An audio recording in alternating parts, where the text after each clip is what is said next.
অবশ্যই অবশ্যই এটার প্রমাণে হামজা দেখেন, এটা নিয়ে আমাকে অনেক কথা বলছে।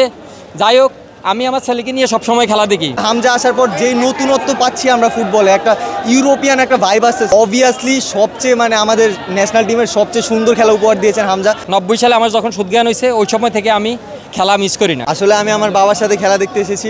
সো হামজার পারফরমেন্সের কথা যদি বলতে চান, তিনি হাফ টাইম পর্যন্ত খেলেছেন। অবভিয়াসলি সবচেয়ে আমাদের ন্যাশনাল টিমের সবচেয়ে সুন্দর খেলা উপহার দিয়েছেন হামজা। আর তিনি যখন মাঠে ছিলেন, তার লিডারশিপ কোয়ালিটি, তিনি যেভাবে টিমটাকে গুছিয়ে রাখছিলেন, এক কথায় অসাধারণ ছিল। প্লাস ওনার লিডারশিপের কারণে ফার্স্ট হাফে আমরা দেখেছি খেলাটা খুব বেশি গোছানো ছিল। আর বাংলাদেশ, আমরা এর আগে এমন বিল্ড আপ খেলা আমরা কখনো দেখি নাই। কিন্তু হামজা আসার পর যেই নতুনত্ব পাচ্ছি আমরা ফুটবলে, একটা ইউরোপিয়ান একটা ভাইব আসতেছে, একটা বিল্ড আপ করে তারা এটাকে যাচ্ছে। এটা আমাদের কাছে সত্যি, আমরা এটাই প্রত্যাশা করেছিলাম এবং হামজা আমাদের প্রত্যাশাকে মিট করতে পেরেছে। আমরা অনেক খুশি এতে। ছেলে আসলে মাঠে এসে খেলা দেখলো এবং খুবই ভালো লেগেছে তার হামজার খেলা। আপনার কি মনে হয় যে বাংলাদেশের এই যে ফুটবলের জোয়ারটা হামজারাই ফিরিয়ে আনলেন কিনা?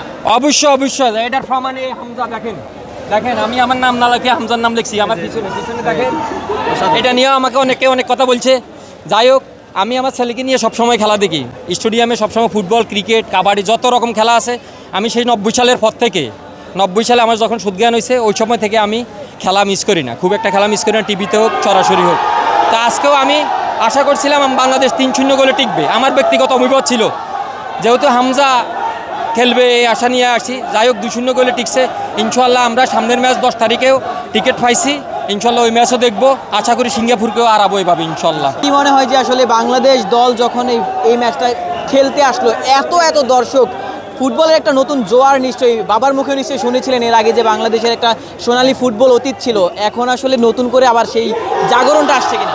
অ্যাকচুয়ালি এটাই আমাদের চাক্ষুষ প্রমাণ যে একটা ফ্রেন্ডলি ম্যাচে এতগুলো মানুষ, প্রায় বেশিরভাগ গ্যালারিতে কোনো একদম তিল ধারণের কোনো জায়গা ছিল না, এত দর্শক এসেছে আজকে খেলা দেখার জন্য। এটাই আমাদের ফুটবলের জাগরণ। আর আমরা প্রত্যাশা করছি আমাদের হামজা, ফাহমিদুল, তারপর আমাদের সোম, তাদের হাত ধরে আমরা ইনশাল্লাহ এই বছর আমরা এশিয়া কাপ খেলবো। আমরা ওই প্রত্যাশা করছি সবাই ইনশাল্লাহ।